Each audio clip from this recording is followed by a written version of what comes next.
Hi, it's the Abstractionist. I am here with Saturn's Winter 2022-2023 reading.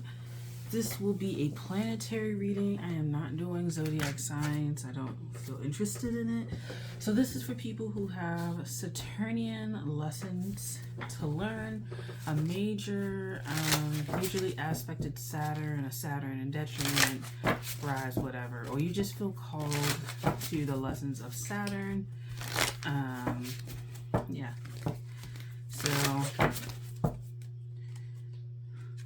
if you want to do zodiac, it won't be listed on the title, but it's for anyone who has significant Capricorn and to a lesser extent Aquarius in their chart. So if you see some smoke, it's from the Palo Santo I'm burning, and this is this good. Nice order. Let's open my mind to the messages that come through. Those seeking Saturn, the clearest and highest vibration of everyone involved. What should I say? Enlighten those who need to hear this.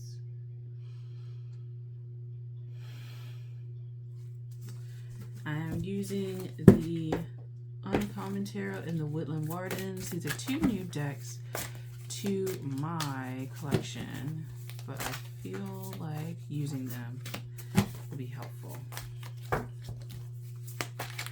So, Winter 2023, Saturnian, People's Magician, Devil, Queen of Cups. So, you're in your power, you're in your emotional power. You're in your emotional power in this season. And maybe you become really prominent. You may feel a rush of emotions with that Devil card and that Queen of Cups, Queen of Swords. What are you fighting?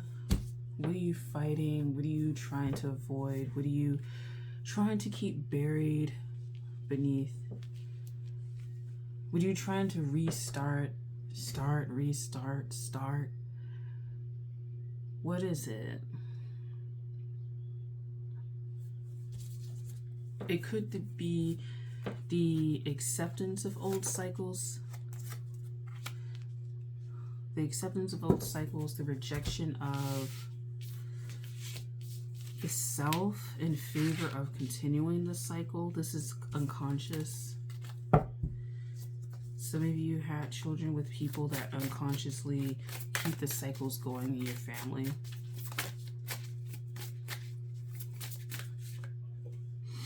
Knight of Wands. I'm gonna double check to see if this is showing up on the camera well enough. Oh, it is. Okay. Let's move it over a little bit. Yes.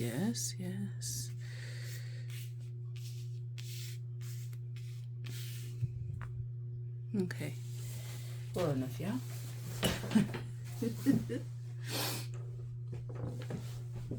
So, Knight of Wands. It's attractive. It's finding youth attractive, the naivety attractive, flirtiness of naivety, the willingness to flirt, the willingness to go on a limb, the willingness to have humor, the willingness to be human, I think. An attractive human when it comes to like seduction or things like that. Lightheartedness.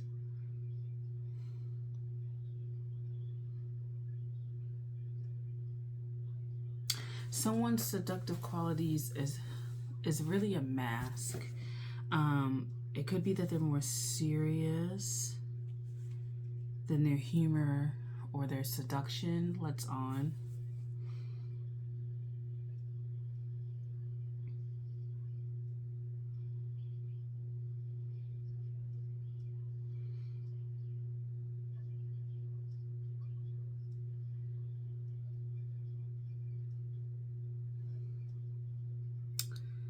With Queen of Cups, Devil, and Magician here,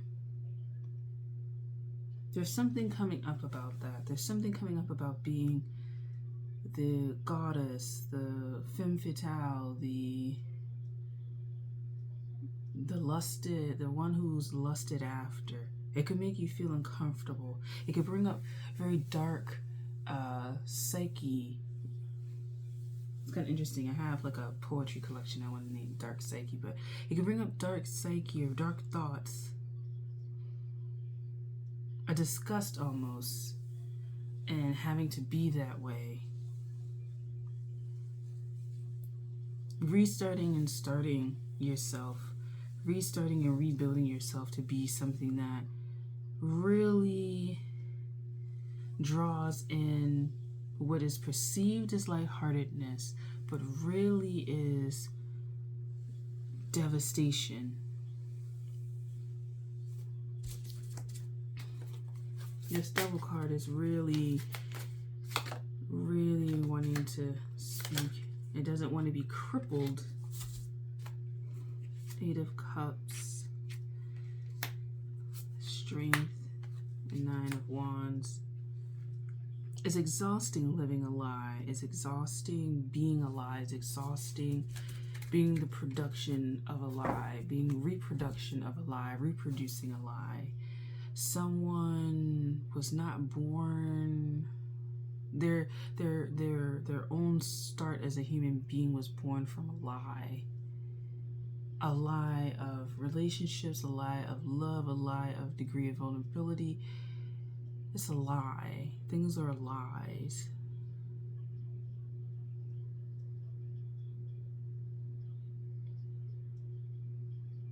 Someone may have lied about the pregnancy to begin with. It existed or didn't exist. Something was a lie. Something was kept hidden.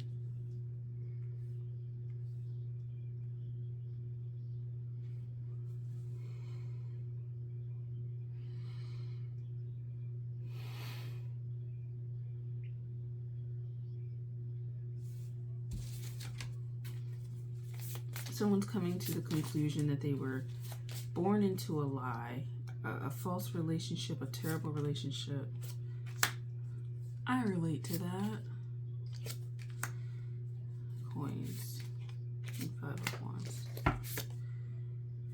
There's a certain freedom that needs to be gained through the acknowledgement of the imperfection of one's birth or one's path. It's not really a forgiveness thing so much. I see actually quite a bit of detachment away from that word. But it could be the acknowledgement of not having the best start in life.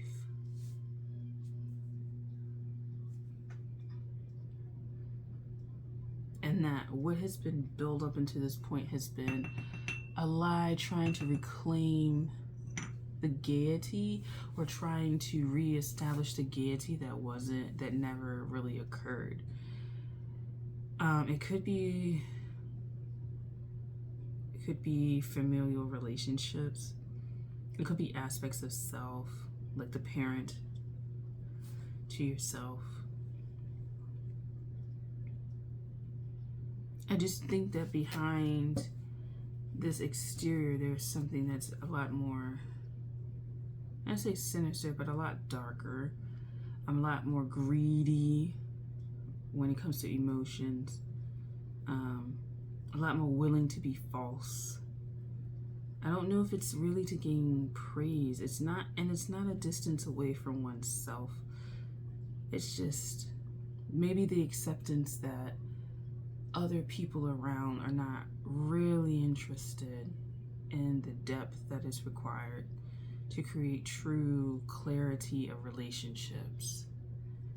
Clear relationships. Everything else is convoluted. Everyone is convoluted. Like, I want clarity and everyone else wants hardship.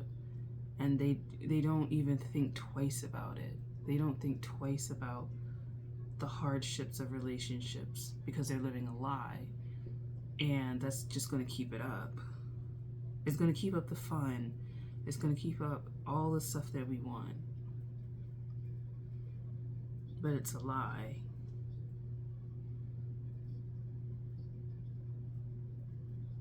The need to tell people how you really feel, what you really think, be what you really are. Not living a lie helps other people who find it exhausting to live the lie to start to peel away their own layers and to not live it. It's almost like if someone else does it, they're like, oh, thank God, I can stop too. And then they stop living the lie. And it's funny because living in your truth might feel very like somebody living in their truth. People may peg you as naive or something like that, but you're living in your truth, which ultimately cuts through a lot of the bullshit. But the refreshing nature of someone who has acknowledged the lies that they've had about themselves or the world or what they thought this was or that was, and coming to terms with that, coming to terms with their origins of that, the origins of their psyche, whether it be conditioned or implanted or imprinted or whatever, or rewarded for acting in such a way. When they get to the point of acceptance, they're free of all of this stuff. And to be free is to be very lighthearted, and to be lighthearted to some people means stupidity, naivety, and there's a misunderstanding there of freedom as it's being exhibited through someone's life. The cat and lavender, independence. I think that there's a calmness about being independent that's coming through, but that is the ultimate destination. But the turbulence is still here. And so wintertime will be a great time to work on the turbulence that's being felt. The dark nature, represented by this cat, the dark nature of living a lie, and the darkness that you have to go through to live your truth, and the darkness that you use to navigate the world, because living in your truth makes you a target. It causes people to be drawn to you, to tempt you or to bully you or to put you down, or it causes a lot of energies to attract to you, to force you to see or to realize if you are really standing in your truth. How well can you shake off these events? And some people have been running from this dark psyche for a really long time, and it's been rewarded by running like amok, being this dark psyche.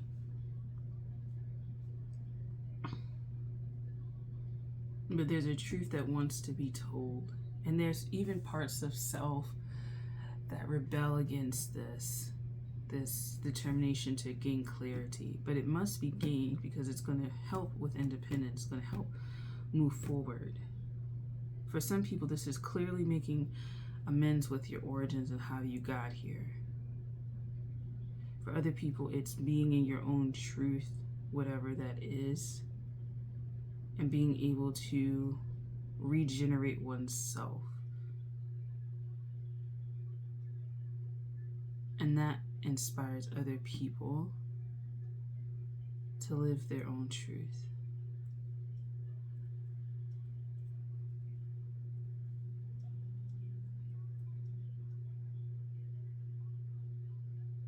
Okay, thank you for watching. I hope you enjoyed this Saturn reading, and I'll see you in the next one. Bye.